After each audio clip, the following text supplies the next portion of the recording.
हनुमान जी के धर्मपिता वायु थे। इसी कारण उन्हें पवन पुत्र के नाम से भी जाना जाता है। बचपन से ही दिव्य होने के साथ साथ उनके अंदर असीमित शक्तियों का भंडार था।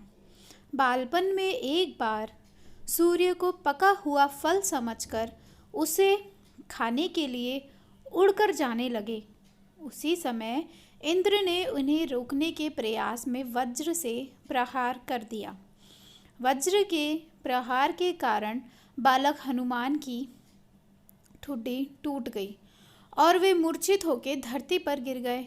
इस घटना से कुपित होकर पवन देव ने संसार भर में वायु के प्रभाव को रोक दिया, जिसके कारण सभी प्राणियों में हाहाकार मच गया।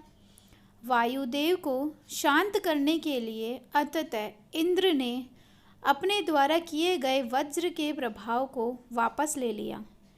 साथ ही साथ अन्य देवताओं ने बालक हनुमान को कई वरदान भी दिए।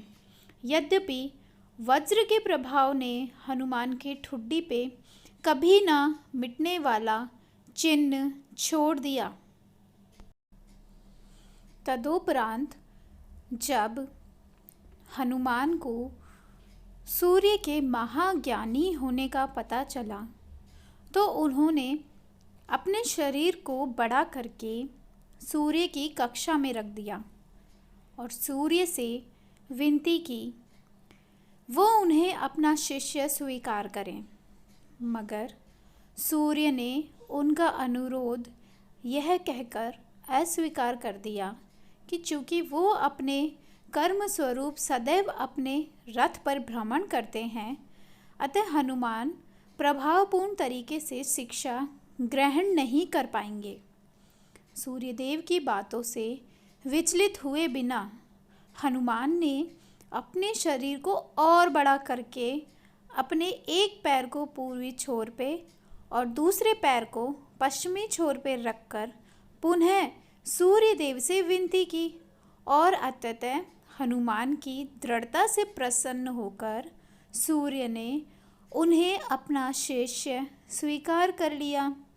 तदुपरांत हनुमान ने सूर्य देव के साथ निरंतर भ्रमण करके अपनी शिक्षा ग्रहण की और शिक्षा पूर्ण होने के उपरांत हनुमान ने सूर्य देव से गुरु दक्षिणा ले आग्रह किया, परंतु सूर्य देव ने यह कहकर मना कर दिया कि तुम जैसे समर्पित शिष्य को शिक्षा प्रदान करने में मैंने जिस आनंद की अनुभूति की है वो किसी गुरु दक्षिणा से कम नहीं। परंतु हनुमान के पुनः आग्रह करने पर सूर्यदेव ने गुरु दक्षिणा स्वरूप हनुमान को सुग्रीव धर्मपुत्र सूर्य की सहायता करने की आज्ञा दे दी। तुम जैसे समर्पित शिष्य को शिक्षा प्रदान करने में मैंने जिस आनंद की अनुभूति की है वो किसी गुरु दक्षिणा से कम नहीं है। परंतु हनुमान के पुनः आग्रह करने पर सूर्यदेव ने गुरु दक्षिणा स्वरूप हनुमान को सुग्रीव की सहायता करने की आज्ञा दे दी। अब हनुमान की इच्छा अनुसार सूर्यदेव का हनुमान को शिक्षा देना सूर्यदेव के अनंत अनादि नित्य अविनाशी और कर्म साक्षी होने का वर्णन करता है। हनुमान जी बालपन से बहुत नटखट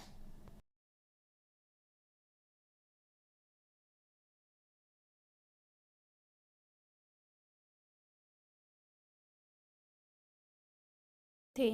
उनके इस नटखट स्वभाव से रुष्ट होकर साधुओं ने उन्हें अपनी शक्तियों को भूल जाने का एक लघु श्राप दे दिया। इस श्राप के प्रभाव से हनुमान अपनी सब शक्तियों को अस्थायी रूप से भूल जाते थे और पुनः किसी अन्य के स्मरण कराने पर ही उन्हें अपनी असीमित शक्तियों का स्मरण होता था। ऐसा माना जाता है अगर हनुमान शाप रहित होते तो रामायण में राम रावण युद्ध का स्वरूप ही अलग होता। कदाचित वो स्वयं ही रावण सहित संपूर्ण लंका समाप्त कर